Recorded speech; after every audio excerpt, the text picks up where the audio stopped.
আজ আমার অনেক শরীরটা খারাপ। তো শরীর খারাপ থাকলে মায়ের যদি একটা মেয়ে থাকে সেই মায়ের কতটা সৌভাগ্য এটা কিন্তু যার আছে সেই জানে।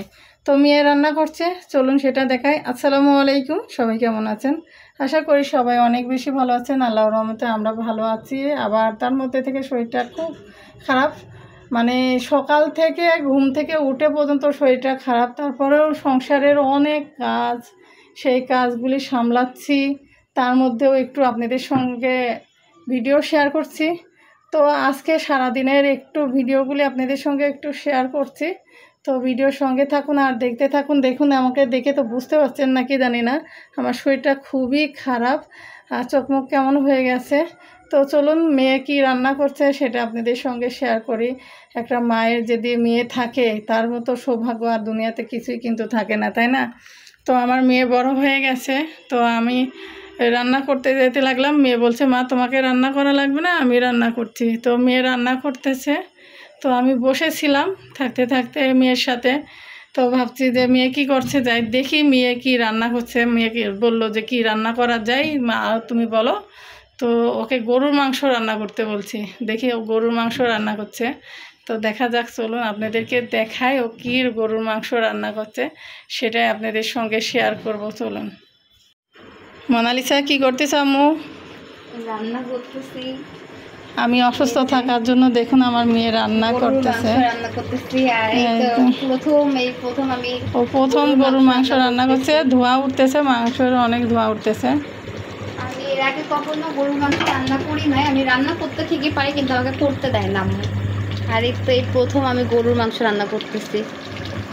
মেয়ের দেখুন গরুর মাংস রান্না হয়ে গেছে, আর এখানে কিন্তু চুলাটা বন্ধ করে দেওয়া হয়ে গেছে। ভাজা জিরা গুঁড়া দিয়ে নামিয়ে নিয়েছে। তো আমি একটু ভিডিওটা আপনাদের দেখানোর জন্য নিয়েছিলাম। তো রান্না হয়েছে, মেয়ের প্রথম রান্না কেমন হলো অবশ্যই কমেন্ট করে জানাবেন সবাই। আর এরকম সৌভাগ্য যদি কার হয় বলেন তো, যে নিজে অসুস্থ থাকলে বাচ্চারা রান্না করে খাওয়ালে কেমন লাগে? আমার কাছে খুবই ভালো লাগে। তো পরের দিনে আমরা এই যে কাঁঠাল খুলতেছিলাম, তো এখানে কিন্তু কাঁঠাল খাওয়া হবে, এই জন্য কাঁঠালটা আপনাদের ভাইয়া নিয়ে আসলো। এই যে এখানে খুলতে বসে গেছে, আর কাঁঠালে ভাইরে ভাই কি যে আঠা, এত পরিমাণে আঠা, হাত টাত সব ভরে গেছে। যে পাত্রে রাখছিলাম সেই পাত্রেও কিন্তু আঠায় লেগে গেছে। তো কাঁঠাল এই জন্য কিন্তু আমার ভালো লাগে না, জানেন, এই জন্য আমি কাঁঠাল খাই না, আমাকে কাঁঠাল পছন্দও হয় না। যাই হোক, এদিকে তো কাঁঠাল খাওয়া দাওয়ার পরে আবার রান্না করতে চলে আসলাম। পরের দিন সকালের ভিডিও এটা। তো এই তো এখানে কিন্তু আমি ডিম দিয়ে আর কাঁচা কলার তরকারি করব। তো ভাবলাম যে আপনাদের সঙ্গে একটু শেয়ার করেই ফেলি, যেহেতু কাঁচা কলার তরকারি করতেছি।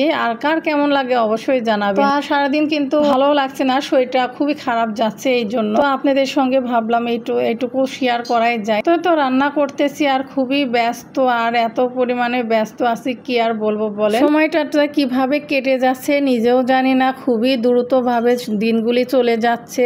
আর খুবই একটা মনের ভিতরে টেনশন কাজ করছে, অনেক কিছুই আপনাদের সঙ্গে শেয়ার করব। তো যাই হোক, আজকের এই ভিডিওটা আপনাদের সঙ্গে শেয়ার করলাম। তো যাইগুলি শেয়ার করতে চেয়েছি অন্য কোনো ভিডিও শেয়ার করব, অবশ্যই ভিডিওর সঙ্গে থাকলে কিন্তু বুঝতে পারবেন। তো আজকের ভিডিওটা কেমন লাগলো সেটা অবশ্যই কমেন্ট করে জানাবেন। তো অসুস্থ থাকাকালীন যে আপনাদের সঙ্গে এইটুকু ভিডিও শেয়ার করতে পেরেছি, এটার জন্য আল্লাহর কাছে হাজার শুকরিয়া। তো যাই হোক, এই তো কলা দিয়ে ডিম ঝোল করা হয়ে যাচ্ছে আর আপনাদের সঙ্গে শেয়ার করে ফেললাম। তো রান্না হয়ে গেছে, একটু ভাজা জিরা গুঁড়া দিয়ে আমি এটা নামিয়ে নিচ্ছি। আর এখনকার মতো বিদায় নিব। সেই পর্যন্ত সবাই ভালো থাকবেন, সুস্থ থাকবেন, আর আমার ফ্যামিলির জন্য আমার জন্য দোয়া করবেন। আল্লাহ হাফেজ।